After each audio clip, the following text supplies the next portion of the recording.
Chicken மாதிரி beef நீங்க தயிர் சாப்பிடுறீங்களா சாப்பிடுங்க. நாங்க பீஃப் சாப்பிடுறோமா சாப்பிடுறோம். அது பிடிக்கும் நான் சாப்பிடுறேன். உங்களுக்கு நல்லாதான் இருக்கும். ஏன்னா பாதிக்கப்படுறது நீங்க இல்லையே, விக்டம் நீங்க இல்லையே. என்ன மாதிரியான ஒரு பொலிட்டிக்கல் ஸ்டேட்மெண்ட் இது? சமூக நீதி பத்தி பேசுற நல்ல பல படங்களை இவங்க நடிச்சு நான் பார்த்திருக்கேன். பட் இருந்தும் ஏன் இப்படி ஒரு பிற்போக்கான சிந்தனைன்னு தான் எனக்கு புரியல.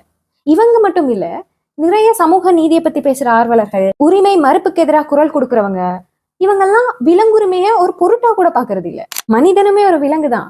ஆடு, மாடு, கோழி, பன்றி இந்த மாதிரி விலங்குகளும் மனிதனை போலவேதான் வலியையும் வேதனையும் உணரக்கூடியவங்கன்ற அடிப்படை அறிவு கூடவா இவங்களுக்கு இல்லைன்றதுதான் எனக்கு பெரிய ஒரு ஆச்சரியமாவே இருக்கு. முற்போக்குவாதிகள்னு தங்களை தாங்களே சொல்லிக்கிறாங்க. மற்ற ஒடுக்குமுறைகளுக்கு எதிராலாம் குரல் கொடுக்குறாங்க.